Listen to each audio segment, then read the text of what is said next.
ఈయన ఒక ఎకరాకు నీళ్ళు లేకుండానే నీళ్ళ నిరంజన్ రెడ్డి అని పిలిపించుకోండి. నేను పిలిపించుకోలేదమ్మా.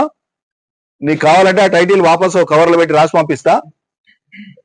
నీ టైటిల్తో నువ్వు సంతోషంగా ఉండు జీవితకాలం, లిక్కర్ రాణి అని. నాకేం అభ్యంతరం లేదు. నాకు ప్రజలు పెట్టిన నీళ్ళ నిరంజన్ రెడ్డి వద్దంటే విత్డ్రా చేసుకుంటా. నేను అడగలే, ప్రజలు నాకు ఇయ్యలే.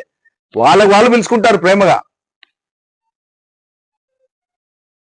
నవ్వుతారు జనం. ఎవడన్నా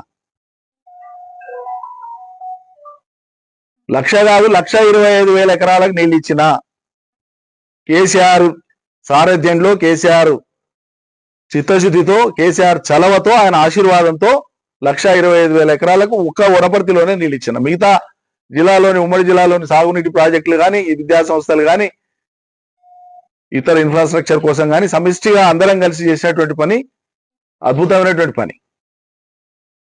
ఒక ఎకరాకి నేను నీళ్ళు లేకపోతే, మరి కేసీఆర్ నీళ్ళు లేకపోతే వనపర్తి ప్రాంతంలో రేవంత్ రెడ్డి ఇచ్చిన నీళ్ళతో వస్తున్నాయా? నీ ఉద్దేశం ఏంటి? పంటలు రేవంత్ రెడ్డి ఇచ్చిన నీళ్ళతో పడుతున్నాయమ్మా? పాత వాటికి వెళ్ళి తెచ్చి ఇస్తున్నాడు. పాత అంటే 2017లో 2 బ్రాంచ్ కెనాల్స్ కి కేసీఆర్ గారు ఒక్కొక్కటి 25,000 50,000 ఎకరాలకు జీవోలు ఇచ్చి టెండర్లు పిలిచి పనులు చేయించింది. ఇది కాంగ్రెస్ పని అమ్మా? లేకుంటే రేవంత్ రెడ్డి వచ్చినాక చేసిన పని? పాత వాటికే పెట్టినని చెప్తున్నాం. 69 మినీ లిఫ్టులు పెట్టించిన కేసీఆర్ ఇచ్చిన చలవతోన 1,000 ఎకరాలు వచ్చింది దాని కింద. అది కాంగ్రెస్ వాళ్ళు పెట్టినరా?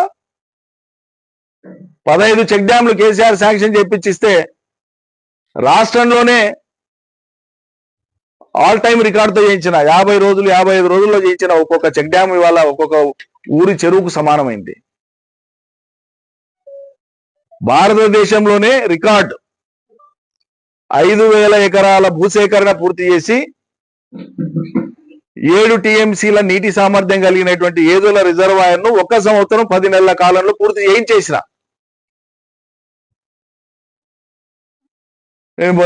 పూర్తి కాలేదు, ఈయన పట్టించుకోలేదని మాట్లాడింది. ఇక మీకు తెలిసిన విషయం అదైతే ఇంక నేనేం చెప్పాలి?